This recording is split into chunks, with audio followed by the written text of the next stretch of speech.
지하철을 이용하는 시민들에게 따뜻한 메시지를 전해온 사랑의 편지가 올해로 발행 35주년을 맞았습니다. 최근엔 사랑의 편지에 얽힌 사연이 책으로도 출간돼 관심을 모읍니다. 예장통합총회가 교단 최초로 대변인 제도를 도입하고 주요 현안을 투명하게 공개한다고 밝혔습니다. 탈북민의 사회 정착을 돕고 남북한 문화 차이를 좁히는 웹툰이 눈길을 끌고 있습니다. 안녕하십니까. 구티비 뉴스입니다. 지하철역 벽면에 걸려있는 사랑의 편지 읽어본 적 있으십니까? 지하철을 이용하는 시민이라면 한 번쯤은 읽어봤을 사랑의 편지가 올해로 발행 35주년을 맞았습니다. 최근엔 사랑의 편지에 얽힌 사연을 담은 책도 출간됐다고 하는데요. 자세한 소식 하나은 기자가 취재했습니다. 지하철 기다리는 동안 한 번쯤 읽어봤을 편지가 있습니다. 1985년 처음 발행돼 오랜 시간 지하철을 이용하는 시민들에게 친근한 버시자 위로가 돼준 사랑의 편지입니다. 반듯한 사각 액자에 담긴 따뜻한 글귀는 지하철을 오가는 시민들에게 많은 사랑을 받아왔습니다. 가끔 지나가다 읽어보는데 내용이 좋습니다. 지나가면서 가끔 봤는데 입시 준비하는 저희에게는 많은 위로가 되는 것 같아요. 저희 같은 이제 입시를 앞둔 사람들도 이걸 한번 읽어보면은 힘이 되는 것 같습니다. 사랑의 편지를 발행하는 사단법인 교통문화협의회는 한국교회의 나눔과 섬김으로 운영되고 있습니다. 조용기 목사, 정필도 목사, 손봉호 장로 등이 고문을 맡고 있으며 임석순 목사, 백장흠 목사 등 교계 원로들이 회장을 역임했습니다. 사랑의 편지를 발행하는 것 외에도 교통문화협의회는 지하철역 인근의 지역교회와 자매 결연을 맺고 시민들을 섬기는 다양한 사역을 감당하고 있습니다. 벽에 걸린 사랑의 편지를 작은 두루마리로 만들어 원하는 사람이면 누구나 가져갈 수 있도록 했습니다. 또한 임산부가 편히 지하철을 이용할 수 있도록 임산부 배려 좌석을 홍보하며 시민들의 인식 개선에 앞장서고 있습니다. 저희들은 원래 모토가 숨어 봉사하는 그런 정신으로 시작됐어요. 드러나고 많은 사람들이 알아주기보다는 글을 통해서 또 우리가 헌신적인 봉사를 통해서 접근하는 그런 일반인들과의 접근하는 그런 방법을 택했기 때문에 그렇게 알려지지 않는 것은 당연한 것입니다. 최근에는 사랑의 편지 35주년을 기념해 그동안 대중에게 알려지지 않은 따뜻한 이야기들을 책에 담았습니다. 류중현 목사를 비롯해 기아대책 손봉호 이사장, 조봉희 목사 등 9명의 명사가 참여해 희망과 위로, 감사에 대한 이야기를 진솔하게 풀어냈습니다. 교통문화협의회는 앞으로도 사랑의 편지를 통해 많은 사람이 위로를 얻길 바란다며 많은 지역교회가 동참했으면 좋겠다는 바람을 전했습니다. 구티비 뉴스 하나은입니다. 예장통합총회가 교단 최초로 대변인을 두고 주요 현안을 공개했습니다. 교단 내 다양한 목소리를 하나로 모으고 투명하게 총회를 운영하기 위해서입니다. 대변인에는 교단 총회서기 조재호 목사와 사무총장 변창배 목사가 선임됐습니다. 이들 대변인은 정례 브리핑을 통해 교단과 한국교회가 나아갈 방향을 적극적으로 알리겠다고 밝혔습니다. 이날 예장통합 측은 총회 조직 변경에 대해 설명하는 시간을 가졌습니다. 총회에 따르면 기존 11개 부서가 국내와 군특수선교처, 해외 다문화선교처, 교육훈련처, 도농사회처, 행정재무처 5곳으로 재편됐으며 내달 중순쯤 5명의 총무를 인준할 계획입니다. 새롭게 인준된 총무는 올해 9월 105회 총회 보고 후 임기가 시작됩니다. 활동기간은 4년입니다. 지난 한 해 동안 한국에 입국한 탈북민 수는 1,047명으로 18년 만에 최저치를 기록했습니다. 정착 실패에 대한 북한 주민의 우려가 영향이 있다는 분석도 나오는데요. 이런 가운데 남북 하나재단이 남북한 문화 차이의 이해를 돕는 웹툰을 제작했습니다. 웹툰 알아가요 하나하나는 탈북민이 한국에서 직접 겪은 에피소드를 바탕으로 만들었습니다. 쉬운 그림체와 공감할 수 있는 내용으로 제목처럼 남한 사람과 탈북민이 서로를 하나하나 알아가는 데 도움을 줍니다. 앞서 하나재단은 같은 제목의 영상을 제작해 유튜브 채널에 공개하고 있습니다. 영상에는 남한 청년과 탈북민이 대화를 나누며 서로의 차이를 알아가는 모습이 담겼습니다. 재단 측은 상대적으로 짧은 시간에 가볍게 볼 수 있도록 웹툰을 제작했다고 밝혔습니다. 언어, 음식, 결혼 등 총 8편으로 구성된 웹툰은 남북 하나재단 공식 블로그를 통해 보실 수 있습니다.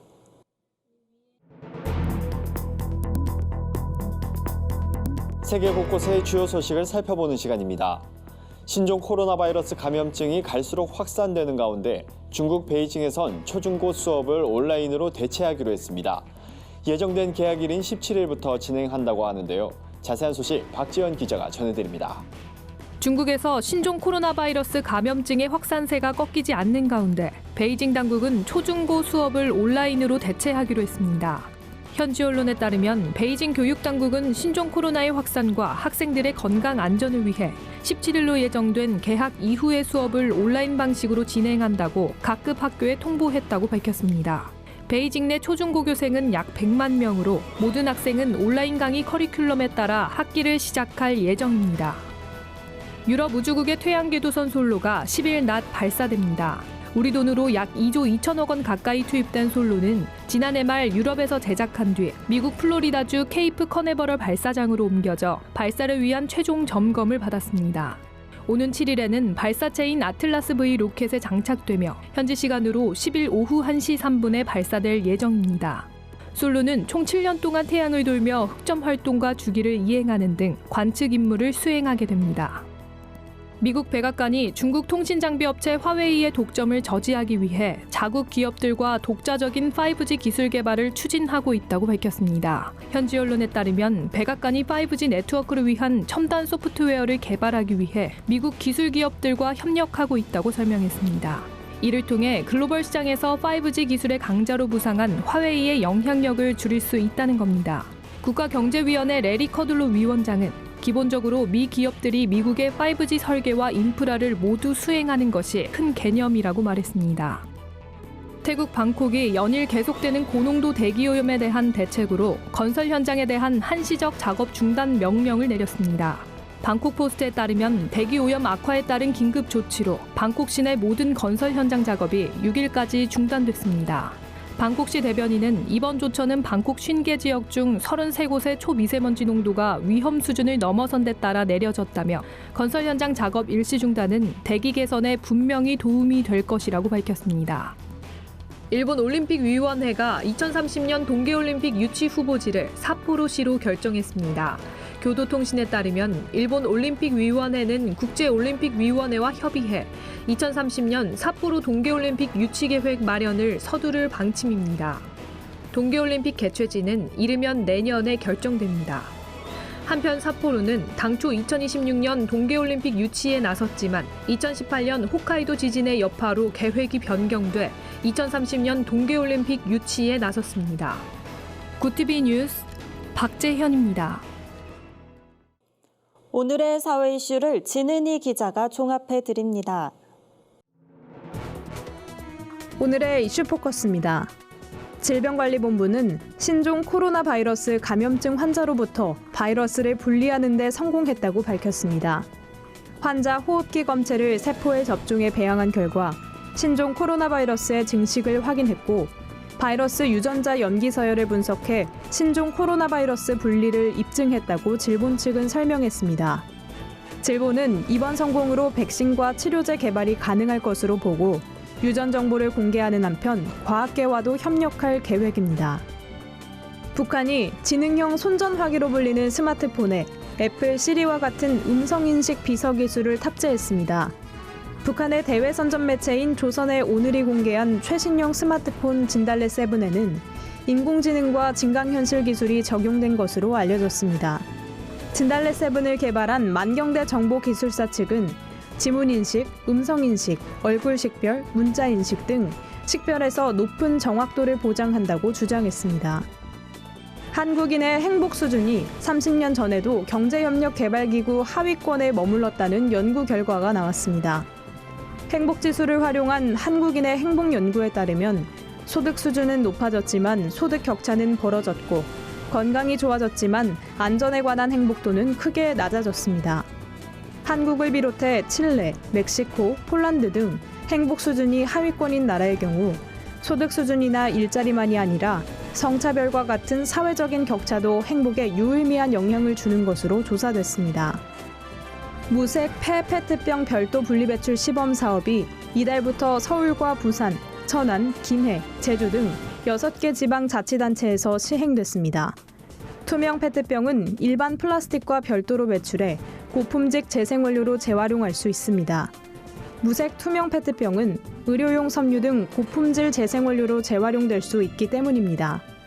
반면 유색 페트병은 다른 플라스틱과 함께 배출되는 과정에서 이물질이 섞여 재생원료로 제대로 활용되지 못하는 것으로 알려졌습니다. 구티비 뉴스 진은입니다. 글로벌 선교 방송단과 함께하는 교계 소식을 김민주 기자가 전해드립니다. 신종 코로나 바이러스로 어려움을 겪고 있는 중국 우한의 교회들이 중국 기독교인의 금식 기도를 위한 긴급 호소문을 발표하고 전 세계 교회에 중보 기도를 요청했습니다. 우한에 있는 교회 목회자들로 구성된 기도연합은 이 같은 내용을 유튜브에 공개하고 3일간의 금식 기도를 이어갔습니다. 중국 목회자들은 전염병 통제 및 확산 정지, 영적, 정신적, 육체적 회복, 중국 교회의 각성과 보호 등 11가지 기도 제목을 가지고 함께 기도해 줄 것을 호소했습니다. 한국교회연합이 4일 임원회를 열고 한국기독교총연합회와 통합할 것인지를 논의했습니다.